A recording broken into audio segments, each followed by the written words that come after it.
Here we are again. We're going to continue with what we're doing with the echo statement and formatting. We're going to apply it to a little bit of magic here. Let's go ahead and do our opening PHP tag, do our closing PHP tag, and in the middle hit the tab, and let's type in the code that we have here, which is a question answer. It's a fax, frequently asked questions. Echo Q : this is the question. How many planets are there in our solar system? How many planets are there in our solar system? Okay, and there's a break there. Then there's a semicolon after the quote. Echo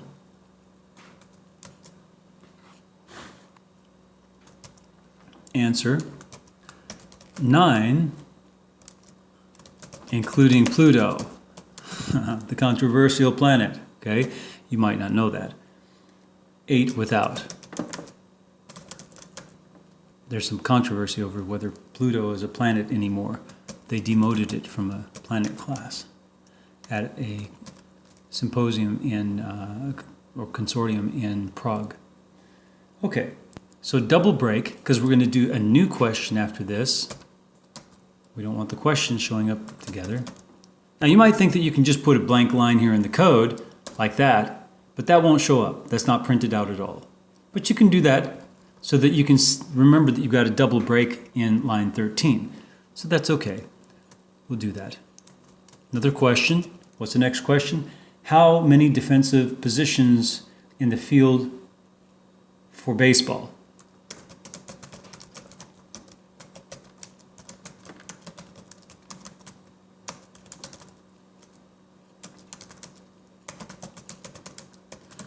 It's not exactly a question, is it?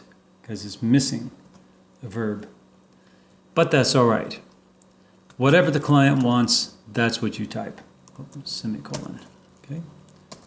Let's do the answer. Echo space quote capital A semicolon space 9, just like the planets with Pluto.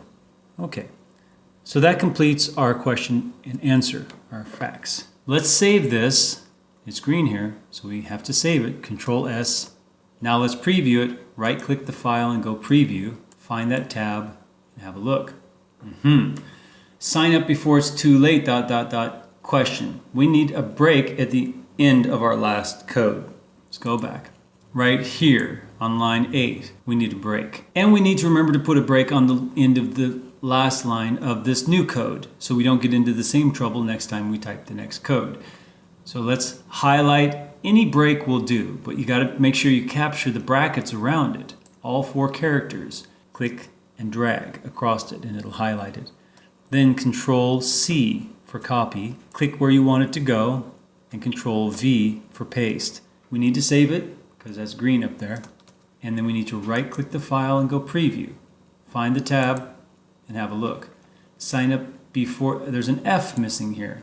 Now the client would probably be very upset. We need to put that F in, but we also need to do a double break on the end to separate the code better. Okay, same with after this is simply amazing. So let's go ahead and do that again. Let's add this in. It's still in memory. That BR is still in memory. So we can go up here to our first code and put the extra BR here after this one. And then down here after this last BR, Control V. And after this one on line 16, Control V. And Control S to save. Okay, now it's looking better. Let's go ahead and preview it. Click the tab. Very nice. This is simply amazing. Blank line. Welcome to my web application, Sky's the limit. Believe me, you are going to love what you see. Sign up before it's, I still forgot the F, before it's too late. Empty line to separate it from the frequently asked questions. How many planets are there in our solar system? 9 including Pluto, with 8 without. How many defensive positions in the field for baseball? 9. Put that F in before I forget to put it in there. F. And save. Okay, so that's finished. Now you're probably asking, why couldn't I just do this frequently asked questions in HTML? Well, you could. But the nice thing about PHP is that when you create the code on the server and someone visits your page, the index.php, it sends a request to the server to run that page. It doesn't actually give that page to the browser. The browser never sees the code. And that means that the person on the other end who's visiting your page or your web application cannot access the code. The code is on the server. It never sends any of the code to the browser, to the client machine, like the laptop that's visiting your site. It only sends the results of the code. So they can never see it. Even if they try to look at the source code behind the web page they're visiting, they can't see it. The code doesn't exist there. It exists on the server. So it's very nice to keep your code hidden from your visitors so that they just get to enjoy the output and no one can then hack your code. Now, if you put it in HTML, they could just right-click and go view source in Firefox, for example, and bam, there they have all your code. They can see everything you've done to create this. They can steal it too from you if they want. But PHP, they can't do that. They have to recreate it themselves if they're going to use it. So now you see a good reason for using PHP for as much of the code as you can that you build. But you also see how to integrate into it the HTML. You put it in just like it's text, because when that is sent, then the browser interprets those HTML tags and does what it's supposed to do in HTML. And your PHP just treats it like text.